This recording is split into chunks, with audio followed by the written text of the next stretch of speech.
Sometimes we hear, I don't use black, I don't use white, because it doesn't belong in watercolor. Well, I have here Van Dyke brown, uh, olive green, turquoise, light red.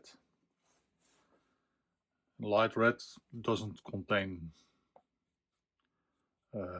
white or black, but we can make it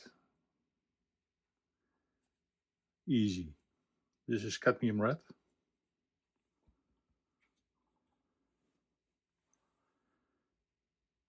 This is raw sienna.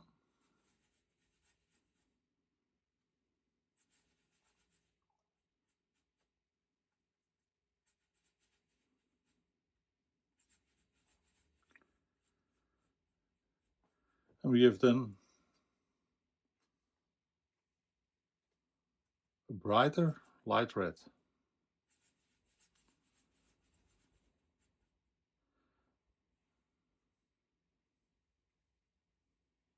More of an orange. But give it that light red look.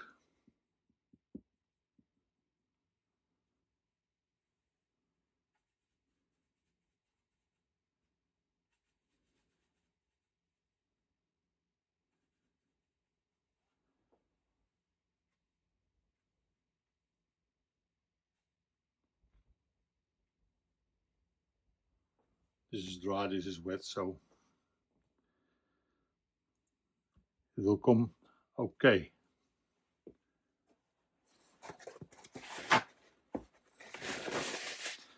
Make it clean. The following is turquoise, and turquoise is made of phthalo blue, Prussian blue,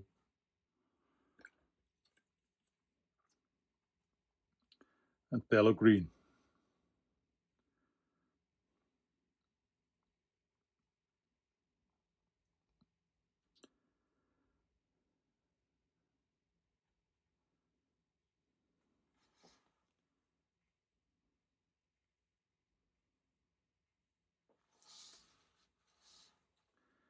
Maybe a bit more blue.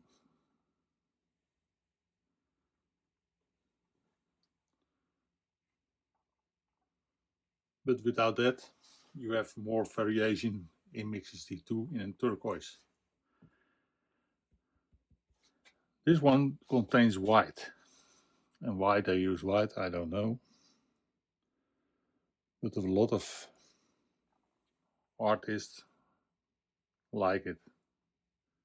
I have now a bit of white in it, and it should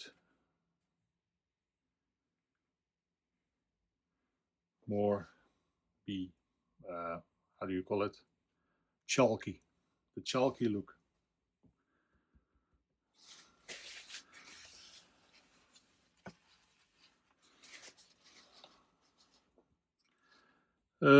We go to the olive green, and the first thing people do, they go to their green. That is not a question. When you look at the olive green, the most color that comes forward is yellow. And it's not a cadmium yellow, it's a bit of a neutral yellow. So we take the transparent Maimeri,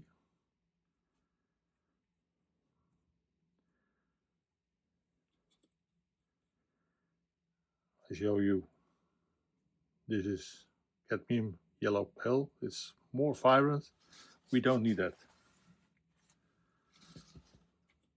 We need a transparent one.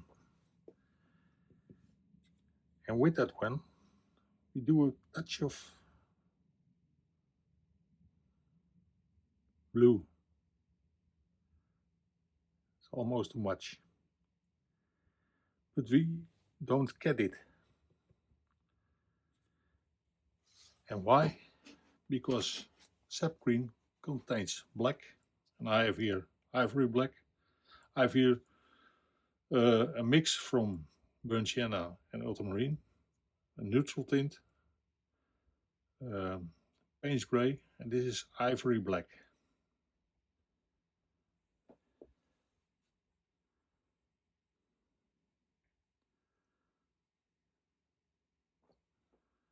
And I don't have to mix through because I know it is almost the right color.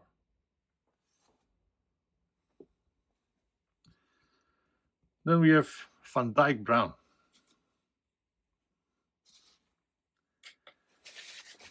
Clean it first.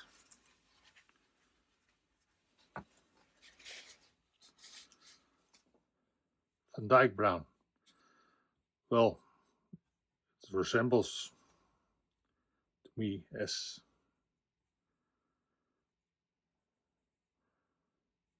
this is burnt umber. It's a warm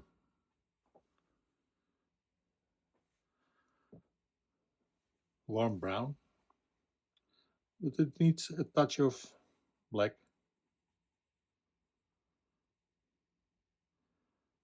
The fire is out of the burnt umber with that black.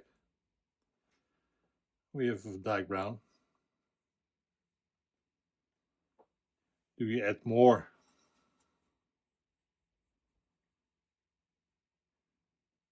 You could have a sepia.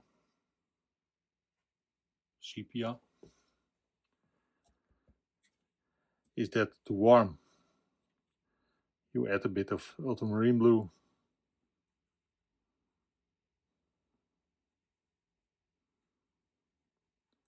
So you get a color sepia. You can variate all sides of it. The best purple you don't make with a warm and a cool.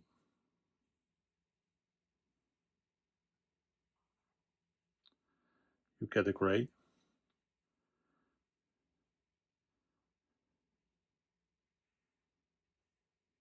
Because this one contains yellow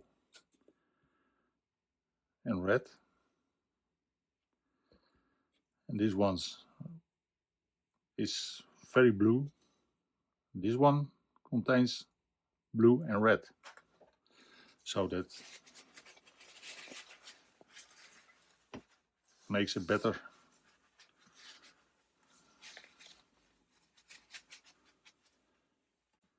Purple anyway.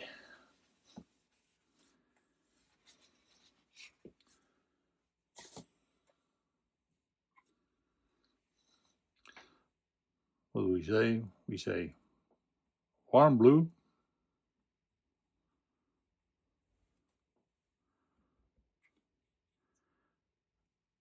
and warm red.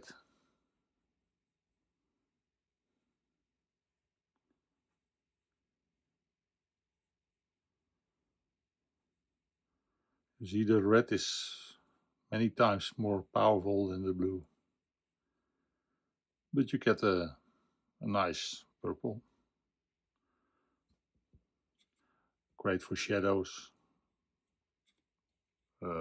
Shadows under the clouds. But in my opinion, the best purple you get from a cool red, alizarin crimson. And the crimson of today is really good in, how do you call it? Light fastness.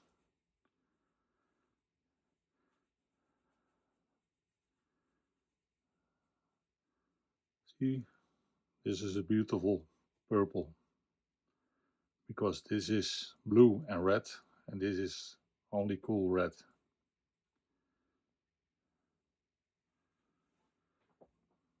Then again, you can, as a landscape painter, you can use these two very good. Okay, well, that's it for the color mixing.